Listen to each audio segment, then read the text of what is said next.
मेरे देश के सभी सम्मानित नागरिकों, आप सभी को अन्नदाता वेद गोपाल की तरफ से राम राम, जय श्री राम। इस दिवाली के मौके पर आज दिवाली के दूसरे दिन सभी को राम राम बोली जाती है, इसलिए मैं आप सभी को राम राम राम राम बोलता हूँ। ये राम राम दिवाली के दूसरे दिन राम राम क्यों बोली जाती है, कभी आपने सोचा है? ये इसलिए बोली जाती है कि भगवान राम 14 साल के वनवास काट करके जब वापस अपनी अयोध्या नगरी आए तो लोगों के दिल में इतनी खुशियाँ थी कि घी के दिए जल रहे थे उनके दिलों में। भगवान राम आए तो अपने अपने घरों पर घी के दीपक जलाए थे और सारी रात लोग सोए नहीं थे, खुशियाँ मना रहे थे। बार बार नए दिए बदल रहे थे कि कभी दिया बुझ ना जाए, मेरे राम आने वाले हैं। क्या तुम्हें पता है, वो एक है ना गीत बना हुआ, क्या तुम्हें पता है ए भारो मेरे दिलवर आने वाले हैं, कलिया ना बिछाना राहों में हम दिल को बिछाने वाले हैं। भगवान राम के लिए इस तरह की बहुत गहरी आत्मा से उनसे लगाव था, बहुत प्यार करते थे लोग। भगवान राम का चरित्र बहुत ऊंचा था, वो एक बहुत भले आदमी, भले राजा थे। तो उनके आगमन पर लोगों ने घी के दीपक जलाए, पूरे देश में अपने हिंदुस्तान में दिए जलाए थे हिंदू धर्म के लोगों ने, और भगवान राम का भव्य स्वागत किया था। उसके बाद दूसरी सुबह भगवान श्री राम उठ करके अयोध्या नगरी में डोर टू डोर, एक राजा होते हुए, एक इतनी महान बड़ी शख्सियत होते हुए, डोर टू डोर नाई के, तेली के, ब्राह्मण के, सांसी के, वाल्मीकि के, जाटों के, किसानों के, सब घरों में डोर टू डोर उनके घर गए थे मिलने के लिए। भी 14 साल बाद मैं लौट कर आया हूँ तो मैं मेरी जनता से मिलूँ। तो लोग अपने घरों से बाहर निकल करके, भगवान राम जब गेट पर पहुँचने वाले होते, सारे घर के सदस्य बाहर निकल करके सड़क पर है, राम राम राम राम, भगवान राम तू बहुत दिनों से आया है और हमें भूल ही गया था, तू तो इतने दिन हो गए। वो उलामा देते रहे क्योंकि बहुत प्रिय थे राम सभी के। तो इधर से भगवान राम सामने से उनको बोलते हैं कि राम राम राम राम। लोगों को वो कैसे बताएं कि मैं जो आपको राम राम बोल रहा हूँ वो मेरे लिए राम राम नहीं है। भगवान राम विष्णु जी के अवतार थे। भगवान राम कह रहे थे कि मुझ में जो राम है वो आप सभी में राम है, जीव जीव में वो राम है, रोम रोम में वो राम है, आप सब में राम बसा है। और राम जब तक अंदर है तब तक हम जीवित हैं, और जब राम निकल गया तो समझो हम मृत हैं। ये है सिस्टम। तो पूरा माहौल बड़ा ज़बरदस्त है, चारों ओर से राम राम राम राम राम राम राम राम, अयोध्या नगरी में और पूरे हिंदुस्तान में राम राम राम राम, सामने वाला राम राम, उसके प्रति उत्तर में राम राम राम राम, ऐसा हुआ था। तो उसके बाद में आप ये समझने की कोशिश करना, क्या आप जानते हो कि ये राम राम कहाँ से शुरू हुआ, कैसे शुरू हुआ? तो इस बात को थोड़ा समझने की कोशिश करना कि ये राम राम शुरू कहाँ से हुआ। जब भगवान श्री राम अयोध्या में 14 साल के वनवास के बाद वापस लौटे तो भगवान राम का भव्य स्वागत किया गया था। लोग दिलों से उनको प्यार करते थे, वो उनके दिलों में घी के दिए जले थे जब भगवान राम आए थे तब। तो भगवान राम दूसरे दिन डोर टू डोर जा करके लोगों को बोल रहे थे कि राम राम राम राम राम राम। उधर से लोग कह रहे थे राम राम राम राम राम राम। तो उनका जो भाव था कहने का वो ये था कि हम सब में वो सेम राम है, जो मुझ में राम है वही आप में राम है।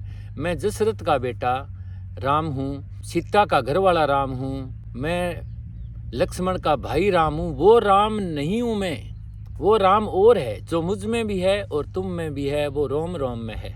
तो इस तरह का सिस्टम उस समय शुरू हुआ था।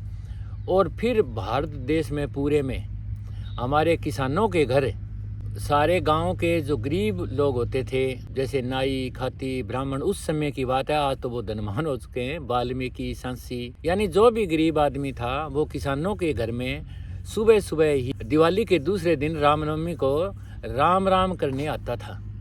वो घर घर जा करके राम राम चौधरी साहब राम राम।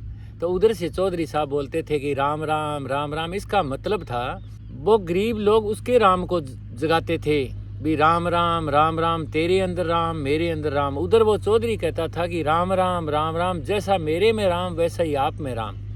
इस तरह की ये सिस्टम शुरू हुआ था। वो जब आते थे घर में राम राम बोलते, चौधरी उनको चाय पिलाता, मिठाइयाँ खिलाता और श्रद्धा अनुसार जैसा घर था चौधरी का वैसे ही 50 रुपये, 100 रुपये, 500 रुपये, 1000 रुपये वो प्रत्येक आदमी को, प्रत्येक गरीब आदमी को जो रामरुमी करने आता था उसको देता था। आज भी देते हैं, गांव में किसान लोग देते हैं। तो उसके बाद में ये प्रथा चल पड़ी और आज 5000 साल से लगातार आज तक हिंदुस्तान में ये प्रथा अविलंब चल रही है। आज भी मेरे घर में, मैं एक किसान हूँ और मेरे घर में गांव के जो कुछ से गरीब लोग हैं वो आते हैं, रामरुमी बोलते हैं, मैं उन्हें चाय पिलाता हूँ, मिठाई खिलाता हूँ और उनको मेरी श्रद्धा अनुसार 150 रुपये देता हूँ। ये व्यवस्था थी। और एक खास बात और, वो गरीब लोग जो पैसे लेते थे वो दिल से दुआ करते थे कि हे परमात्मा इस चौधरी को और ज़्यादा धन संपदा प्रदान करो ताकि ये हमें इसी तरह बांटता रहे। और हम किसान ये दुआ करते हैं कि भगवान जो आपने दिया उसमें से थोड़ा सा हिस्सा मैं इस ज़रूरतमंद गरीब को देता हूँ। आपकी दया से ये मेरे पास आते हैं तो मैं सौभाग्यशाली हूँ कि ये मेरे घर आते हैं और मैं अपने हिस्से में से थोड़ा सा इनको दे पाता हूँ। तो वो परमात्मा से बार बार यही दुआ करता है, परमात्मा धन्यवाद धन्यवाद, आपने इनको मेरे पास भेजा, मुझे इस लायक बनाया। ये व्यवस्था चल रही है। अब आगे समझें तो जिस घर में अनहोनी हो जाए, जिस घर में कोई मर्ग हो जाए, जो घर दिवाली नहीं मनाता, ये गरीब लोग उनके घरों में नहीं जाते। वो घर से ही दुआ करते हैं कि हे परमात्मा जिस घर में अनहोनी हुई है उस चौधरी साहब को शक्ति दो, उस घर को ताकत दो ताकि वो अपना जीवन सही ढंग से जी सके। और हे भगवान भविष्य में इन चौधरियों के घर में कोई अनहोनी ना हो, क्योंकि इससे हमें भी तो नुकसान होता है और मेरे चौधरियों को भी दर्द होता है। इस तरह की व्यवस्था है हमारे समाज में। इतने भले और अच्छे लोग हैं, जो गरीब हैं तो क्या हुआ, दिल से आत्मा से दुआई करते हैं कि परमात्मा इनके घरों में कभी अनहोनी ना होने दे, तो वो उनके घर में नहीं जाते। और दूसरी बात, अगर वो गांव की गली से निकल रहे हों और अनहोनी वाला घर देख ले तो उनको आवाज़ देकर बोलें कि क्या बात, तुम मेरे घर चाय नहीं पी आपने, आ जाओ चाय पी लो, मिठाई हमने नहीं मनाई या त्यौहार नहीं मनाया तो कोई बात नहीं यार, श्रद्धा अनुसार में कुछ तो ले जा। वो कहते ना जी मैं आपसे नहीं लूँगा, मैं आपके घर आऊँगा। इतना अच्छी और सुंदर व्यवस्था है हमारे समाज में, परिवार में। तो इस तरह से ये व्यवस्था चली थी। सभी एक दूसरे को दुआ देते हैं कि परमात्मा इसको कामयाब करे, वो कहते हैं परमात्मा इसको कामयाब करे। और हम सब लोग, हिंदुस्तान के लोग, एक मान लो जिंदा आदमी की तरह अपना जीवन व्यतीत कर रहे हैं। अब सोचने वाली बात यह है कि राम कहने से क्या फ़र्क पड़ता है, क्या हो जाता है राम कहने से। राम कहने से जो फ़र्क पड़ता है वो आप सपने में भी नहीं सोच सकते। राम एक ऐसा शब्द है जो पूरी केमिकल संरचना को बदल देता है। आप पानी का एक गिलास भर करके कांच के गिलास के आगे राम राम 50 बार बोलो और उसे पी लो आप, तो आपके शरीर की जो संरचना है वो बदल जाएगी।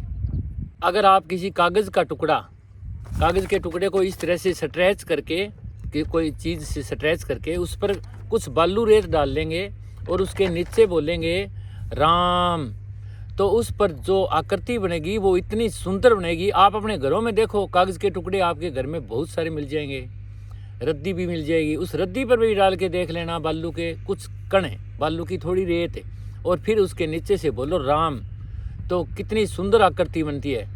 पूरी संरचना बदल जाती है ब्रह्मांड की राम का नाम लेने से। वो राम दशरथ के बेटे हैं उसकी बात नहीं कर रहा हूँ मैं, वो राम जो सीता के घर वाले हैं उसकी बात नहीं कर रहा हूँ मैं, जो लक्ष्मण के भाई हैं, भरत के भाई हैं, वो राम नहीं। राम जो सर्वव्यापी है, जो रोम रोम में राम है, वो राम ही काम करता है हर जगह। उस ऐसे ही कागज़ के दूसरे टुकड़े पर आप नीचे कोई गाली बोलो या कोई अपशब्द बोलो, उसकी आकृति बहुत भद्दी हो जाएगी। जो उस पर आकृति बनेगी वो बहुत भद्दी आकृति बनेगी। आप ये प्रैक्टिकल अपने घरों में करके देखो। इतना शानदार परमात्मा की जो व्यवस्था है उसमें राम नाम बहुत शक्तिशाली और पावरफुल है। भगवान राम जब वो सेतु बना करके श्रीलंका की तरफ जा रहे थे तो पत्थर जो थे, वो जो बानर पत्थर डाल रहे थे सेतु बनाने के लिए पानी के ऊपर, वो पानी पर तैर रहे थे पत्थर, वो उस पर लिख रहे थे राम राम राम राम राम राम, और सेतु बनता जा रहा था। कुछ साथियों ने बोला भगवान राम आप भी कुछ 2-4 डालो। भगवान राम ने जितने भी पत्थर डाले वो सारे डूबते गए। भगवान राम, जो भगवान राम दशरथ के बेटे थे, उन्होंने जितने भी वो पत्थर डाले वो सारे ही डूब गए।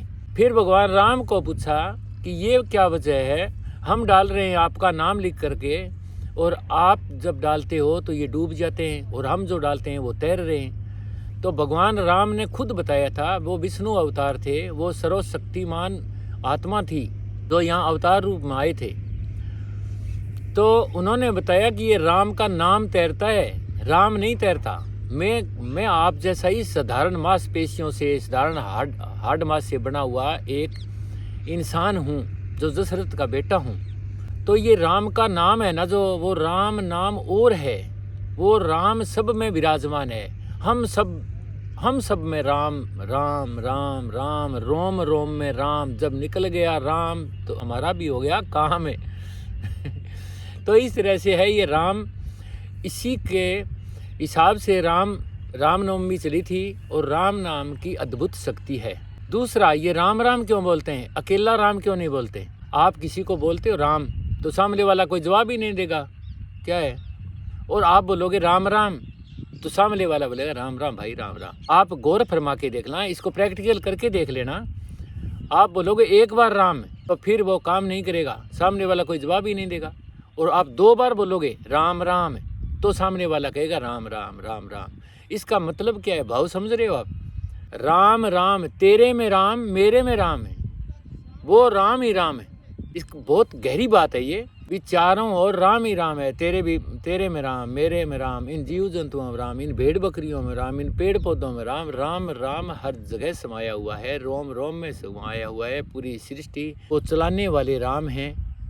तो आप दशरथ के बेटे राम देख रहे हो, वो राम नहीं है। वो राम जो पूरा वर्ल्ड जिससे चल रहा है, जो सारी शक्तियाँ चल रही है, जिससे पूरा ब्रह्मांड बंधा हुआ है, जिससे चांद तारे बंधे हुए हैं, वो राम है। तो वीडियो काफ़ी लंबा हो गया है सभी दोस्तों। तो जय हिंद, जय भारत। भारत माता की जय, धरती माता की जय, अन्नदाता की जय, हमारे सुप्रीम अन्नदाता भगवान विष्णु जी की जय। विष्णु विष्णु तू बन रे प्राणी, विष्णु विष्णु तू हर रे प्राणी, विष्णु विष्णु तू भज रे प्राणी, विष्णु विष्णु तू बोल रे प्राणी। हे परमपिता परमात्मा, हे भगवान विष्णु, हे भगवान राम, मेरे सभी किसान भाइयों और मेरी सभी किसान बहन बेटियों के हृदय में ज्ञान की ज्योति जलाना।